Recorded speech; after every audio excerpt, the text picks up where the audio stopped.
Congratulations, Soaz. What do you have to say to the Soaz Appreciation Club in the corner? There's just insane French people in the crowd. What does it mean to you to have this whole crowd behind Fnatic and that whole section behind you? Well, it just feels good in both good and bad times. So it feels really nice to have people supporting us and me. What's it like when you have a sixth man? The sixth man being several thousand Hamburg fans screaming Fnatic in what was an easy 3-0. I guess it depends. It depends for like which players. So some players they like to have the crowd with them. Some players they don't. But I guess it's just about preferences. But for me, I like it. It's okay. It's fine. How was the series so easy? It looked clean. It didn't look like you guys were really pressured today. I don't think it was that easy, but I don't feel like they. We just like our playstyle is just YOLO really, and for them it didn't feel like they matched really well or they had so much synergy. First and second game, it's not like we forced too many fights, but they just didn't react properly, or they didn't really, they were lost. I feel like. Yeah, it looked that way as well, you know, to me as an observer. And so as you've taken third, 3-0, if we step back and we look at the whole split, knowing you've played in Hamburg, knowing you've won today, what do you feel when you think about the spring split? Well, I think it's a bit sad for us because I feel like if we would have faced Unicorn, we would have beat them as well. So I would have hoped for a final against G2, but sadly it's not possible. But looking back, it's good. Like we didn't expect, like we had a good expectation coming, like starting the split. Then it went a bit down, and then we went back up. So it just the roller coaster, you know. Definitely a roller coaster. Fnatic fans have been up and down for a while now. Returning to Fnatic after, you know, a few splits apart, let's talk about what happens next. You know, where does Soaz and Fnatic look to the postseason into summer? Well, we'll see how we attack summer splits. I'm sure there's going to be a lot of changes in terms of like, oh, we practice and everything on this. So hopefully we have a better early summer split and we just keep going strong. Well, definitely going to help out. So as one last question before we move on, is there anything that you have to say to either the fans at home or the fans here in the venue?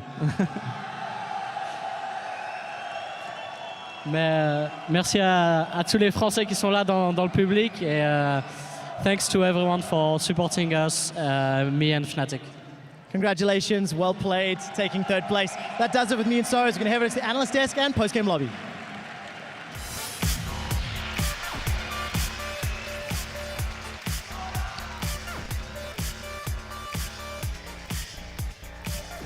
Thank you very much, QuickShot, and welcome to the post-game lobby, live from the Barclaycard Arena here in Hamburg. And joining us here at the desk is one of tonight's winners, Fnatic's mid laner, Cap. So congratulations to you personally as well. Thank you. Great stuff there. We heard a lot from Soaz already. What did it come down to you? I think we have our own style, and I think Misfits haven't played against it before. I think it's kind of the same as what happened to H2K, and even though we weren't able to beat G2, it was kind of what we showed there as well. Do you agree with Soaz's sentiment? He said if we would have faced Unicorns of Love, we would have beaten them as well. So is it only G2 that can counter the Animal style? I think, I mean, it kind of depends, right? Because some days you have bad days, some days you have good days. But I think on a normal day, we should be able to beat the Unicorns, yeah.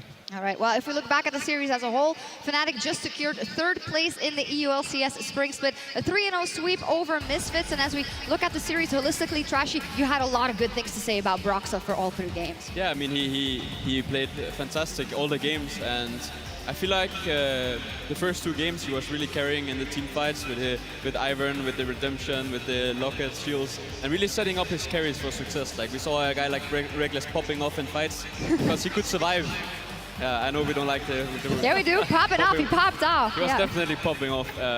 So yeah, fantastic play by him and really setting his team up for success. And for me, one of the big players, one of the standout performances really was Soaz. I feel that his Gragas performances in Game 1 and 2 especially were so integral in enabling Fnatic to win a lot of these mid-game fights. And the fact that they drafted compositions that just seemed to work so well together demonstrated that Fnatic, they didn't only have this one style of play, but they were able to adapt and grow throughout the playoffs. That they did. Caps, how do you look back on your personal performance versus PowerOfEvil? We heard beforehand that you had told Trashy that you were gonna win quite easily. I mean, I think mid lane is because this series was kind of boring for me at least. I was playing against Lulu and I had Ivan on my team, so there was really no action. I think personally I made a lot of misplays, and maybe it was because I got a bit bored. And I want to see high plays. I want to see insane outplays, and instead we just had like shields on both teams, and it was a bit boring. Yeah. That's a bit boring, but sometimes that is what the team needs, and sometimes what the team needs is an Ivern or an Elise, and Broxa is our player of the series, and of course he stepped up here, and I just want to talk to you guys about the different elements of Fnatic that we're looking at going forward, and the fact that Broxa just kind of was thrown into the lineup, so to say, when you guys were going through some troubles and was able to learn. How much do you see him improving in the future, Trashy? I mean, I feel like Fnatic just found their style in the playoffs, and he as a player adapted to the style and played around it. Like he has been really playing a lot around the bot lane and enabling them. And what is Caps giggling about? No, it's just I love when people say we have found our style. No, like props to him for adapting to the style Fnatic is putting out in the playoffs. That's what I have. Does it annoy you that we keep referring to Fnatic as obviously this one style that works? No. I mean, not at all. It's just funny, you know. Okay, it's just funny, but one of the things that I'd love to ask Caps about, because there was this great interview that you did towards the end of the split where you said, like, we're done trying to play the perfect game. We're just going to play our game. We're going to play comfort. Is that really where things clicked for you? Is that where you just as a team started to synergize more and find more success? I mean, I'm not sure if we were like when we stopped like playing to play the perfect game. We just like kind of played. I'm not sure we were like, oh, now we're gonna have our own style and now we're gonna win against everyone and everything's gonna be good. I think we were kind of sad about not being able to reach the perfect play, and instead we just kind of went for comfort picks.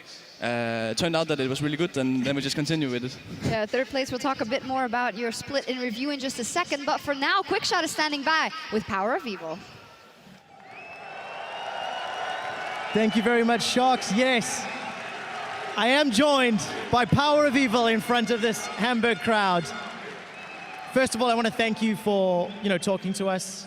It was a tough series. What went wrong today, PoE? I think the first game was the most important one for us, since I think in our team the biggest thing is like experience that is a little bit missing. So I think the first win was the most important one, since it gave us kind of this self-confidence in the team. So after losing that one and the second one, it was really hard, I think, to pick ourselves up. I think we didn't play risky enough in the third game, and we just, I think Fnatic was just a better team, so they deserved the win, we need to be honest. It takes a lot of courage and sportsmanship to admit that, but it's been a disappointing playoffs. The semi-finals and now today. What was some of the reasons why the squad couldn't perform in the best of fives when really you were looking quite good throughout most of the split? I think we just, as I said, I think we just don't play aggressive enough sometimes. We don't really take risks. We are pretty much just playing for the macro game, and sometimes it's just like something it happens what we don't expect, some random surprise, and we don't know how to react to it. And that's why I think we had the biggest chance actually against G2, because they have kind of the same playstyle as we do, but we had the worst against teams like Fnatic or UL, because they're like completely countering our playstyle and they kind of always catches us off guard. Let's talk about the team a little bit, because 2016 for PowerOfEvil was an interesting year. Started 2017 on a good note, moving to Misfits, the squad seems good. So how has the spring split been for you when you look at the big picture? Well, I'm really happy about all the feedback I get from the community and from just the team and our results. Obviously, in the end, a little bit disappointing, but I think if we just stick together, we're going to perform better in summer split, since we are just you just need to build up synergy. So for me personally, I feel quite happy, but yeah, we just need to be stronger for Summer Split, since my ultimate goal is to go to Worlds. I've heard this 1-year plan, Misfits going to make it to Worlds. So let's look forward. It's now going into off-season. You guys have a little bit of time. How does Misfits and the rest of the squad get to Worlds and have a better performance in Summer Split?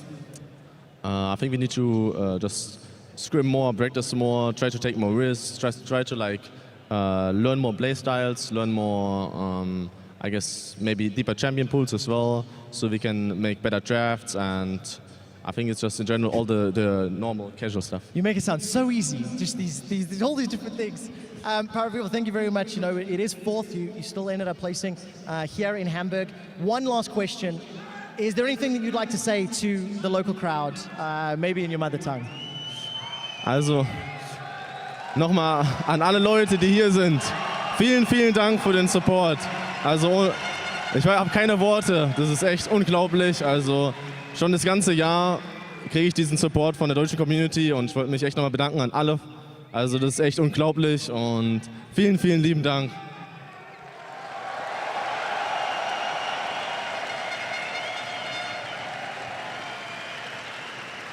Thank you very much, PowerOfEvil. Looking forward to seeing you in the Summer Split. Looking forward to it. With that, we're going to head back to the analyst desk to wrap up post-game lobby.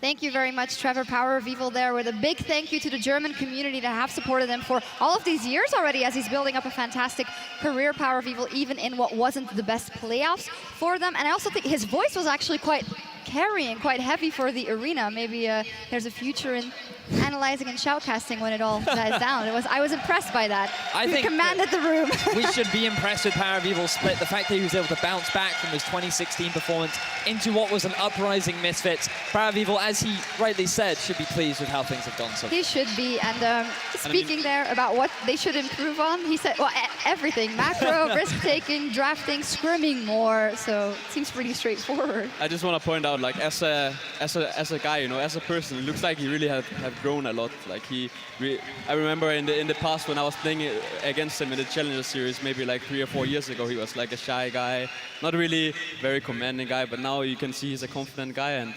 it's really good for him. Yeah, he's grown a lot. He got to play here in front of the home crowd. Fourth in the end because Fnatic, they took third. So Caps, I have to go to you as well because you were not quite at the very beginning of your career, but definitely at the start of your EU LCS career. So how do you look back on the spring split for Caps?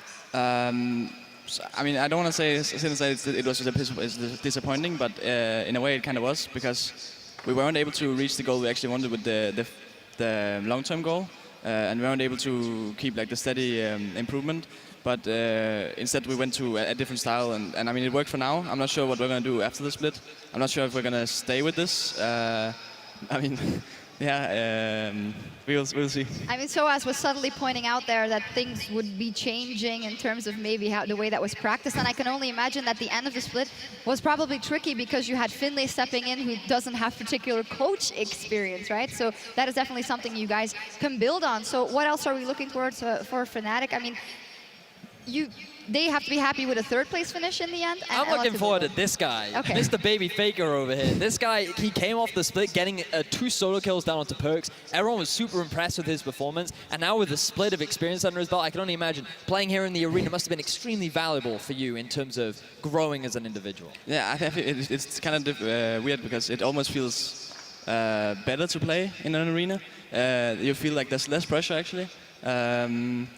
Just because when, I'm not sure, I feel like when there's so many people, it just feels completely different and it feels a lot nicer. The sign of a true champion, it just gets riled up. Because you can, I guess in the other studio, you can like see the exact faces of the people. Oh, that guy's looking at me, that guy's looking at me. I'm so stressed. And here it's like a massive people. I think an important point for Fnatic is like they need to figure out like, do we continue with the style it's been working? Can we win EU with this? Like, what is the goal? Like, do we want EU? Do we want to challenge international competition? If you want to challenge international competition, generally, this kind of style hasn't been working as well, and we have also seen a team like G2 that can adapt to it, take it down. So, do you think they should change it? Is it just a band-aid? How do you know? I think it really depends on what is your goal. Like in EU, we have seen a team like UL who, in the beginning, played the style very effectively, but is now trying to like adapt it to their own macro style and kind of become better in that sense. So. it really just depends on Fnatic as a team what they want to do. All right, well, we will see what happens. In any case, they have some championship points. They racked up 50 to be exact, and 30 then for the side of the Misfits, and that will play a huge role going forward into the goal, which is for every single team, is getting to that World Championship. They get a buffer at least with that third place finish, and a good thing to work on. How was it with you playing with the veterans? We always say that it has an influence, but when you got to this arena, Soaz was saying it, oh, it's fine. The big crowds, it's more, and you also say that it seems to be relaxing you in some way. So how did someone like Reckless help out? He again stepped up immensely here today. I think everyone on the team were kind of calm, even when we started winning. So, like some of the games we were like, maybe getting a bit crowded up because we wanted the KDA, you know, in the end. But some players and other players on the team were like trying to calm us down and say, relax, we have to win first before we can care about our KDA. All right, well, we will see what happens in summer for both the Misfits and for Fnatic. But now we're going to look forward to tomorrow, where we have the final on our hands. The Unicorns of Love up versus G2. And Soaz had some fighting words there. We would have beaten the Unicorns of Love. It seems to me that the Unicorns of Love are going in as a bit of an underdog, but they shouldn't be undersold. No, I think that the Unicorns have been refining their star for quite a while. They have the MVP on their lineup as well, and he really will be the star player for me when watching. Chachi has had a fantastic split, and going up against Expect, I'm hoping that Unicorns give him a favorable matchup in order for him to flourish. I mean, my concern for you is that in the semi-final, G2 showed that they can take down a team like Fnatic that play a bit forward sometimes, maybe taking a lot of risk. And in a best of 5, that really matters. And G2 have shown they can adapt. So I'm giving it to G2, but I hope it's going to be a fun series. Yeah, we hope that it's going to be 5 games. Caps, how do you think it's going to play out? I think on a normal day G2 would take it 3-0, clean game. But then again, everything can happen on the big stage, you know. Yeah.